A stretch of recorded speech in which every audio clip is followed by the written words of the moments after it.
Hey, welcome back.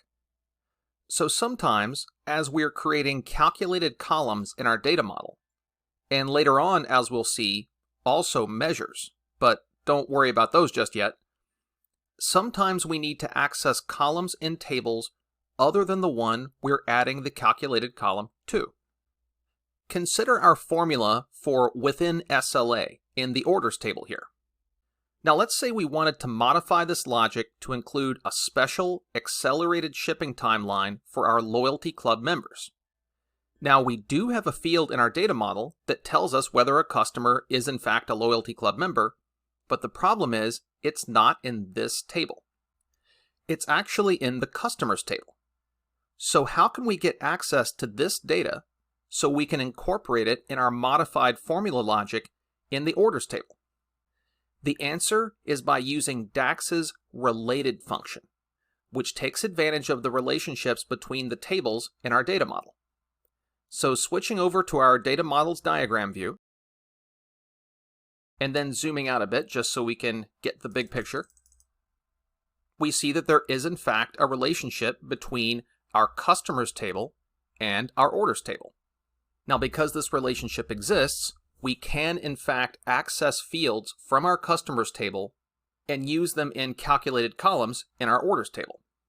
Now it's not just that these tables are related that enables us to do this. It's also the nature of the relationship and which table is on which side of the relationship. So the related function needs to return exactly one value per row of the table that we're using it in. So let's say, for example, I tried to use the related function in our customers table to pull in values from our orders table. Now there's a one-to-many relationship between our customers table and our orders table, which means that a single customer ID in our customers table might have several matches in our orders table. So to pull a field from our orders table back into the customers table would mean potentially pulling in multiple values per customer ID. Now obviously that doesn't make a lot of sense if you're trying to retrieve a single value, and for that reason, the related function can only be used to fetch values from the one side of a one-to-many relationship into the many side. So from our orders table, we can fetch fields from our customers table, and also in fact our states table and our regions table. But we cannot fetch values from our orders table into our customers table, or from our customers table into our states table, or from our states table to our regions table. We always pull from the one side of the relationship into a table on the many side. So now that you understand the rules of the road for using the related function, the actual syntax is super straightforward. So to put it to work, let's go back to the data view of our model, and then go to our orders table. And now, before we get to work modifying the logic of our within SLA calculated column, I'm actually going to use the related function to just fetch in that loyalty club member value from our customers table. So over here under our add column heading, I'll create a new calculated column which will basically just be that value from the customers table. So I'll call it loyalty club member, and then I'll add the requisite colon and equal sign. And now I'll type out the related function. And as you can see, this function takes a single argument, which is just the name of the column that we're pulling in from a different table. Now obviously, because we're pulling the column in from a different table, it's especially crucial that our column reference has the name of the table in front of it. And actually, if we look at our list here, we see our loyalty club member field from our customers table, the fifth one down. So we'll arrow down to select it and then hit tab. And then we'll just close our parenthesis and hit enter. And now we have those values from our customers table available to use in our orders table to support the logic of our within SLA formula. Now the cool thing is, we don't have to actually have a standalone column for a loyalty club member in our orders table to get this to work. In fact, I can just include the related function in our within SLA logic, so we can skip this intermediate step of adding an entirely new column to our table that's really just taking up space. So I'll delete our loyalty club member column just by clicking it to select it, and then right-clicking and choosing delete column. And now I'll click in our Within SLA column so we can go ahead and start modifying our formula.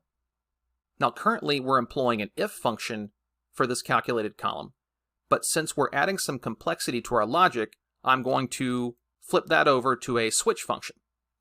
Now our logic's basically going to be, if the customer associated with this order is a loyalty club member, that is to say the value of that loyalty club member field is 1, and the difference between our ship date and order date is less than or equal to 2 days, then we will say that our order was within SLA.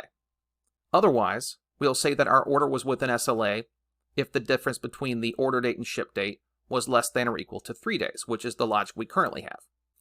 Basically what we're doing is making sure that we have a more aggressive SLA for those loyalty club members of just 2 days to reward them for their membership.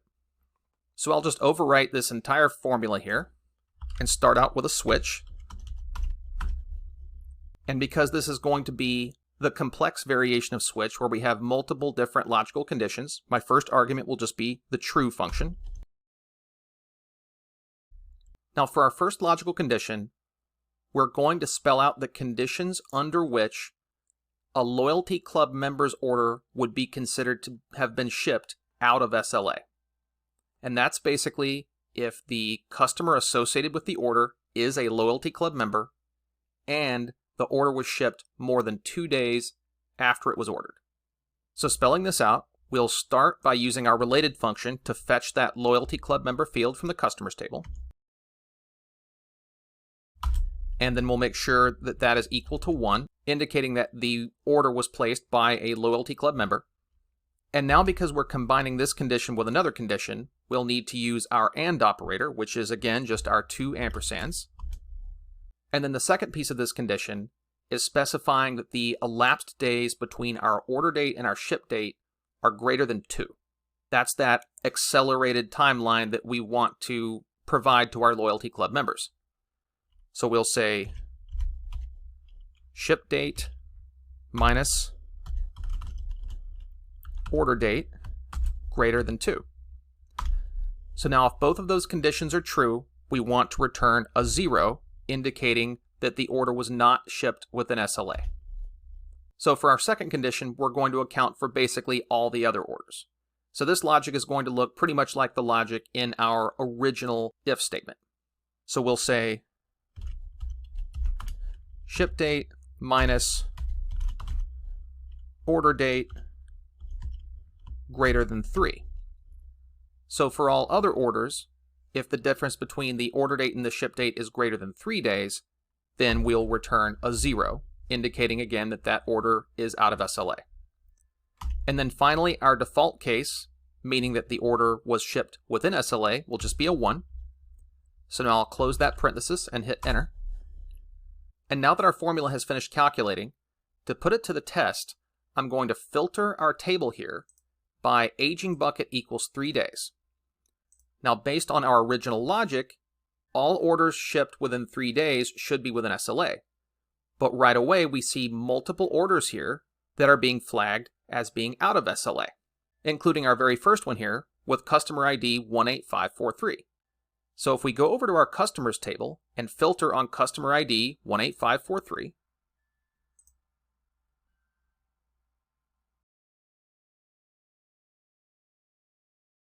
sure enough, that customer is a loyalty club member. So it looks like our modified formula is working exactly as we intended. Okay, so we've already seen how DAX formulas and functions can allow us to do some pretty interesting things when it comes to adding calculated columns to the tables in our data model. But when it comes to DAX, we have barely even scratched the surface. That's because DAX's primary application in the Excel data model is creating something called measures, which are basically portable calculations that we include in the values areas of our pivot table and give us tremendous power to include complex calculations right in our pivot tables. We'll dive into measures starting in the next video. I'll see you then.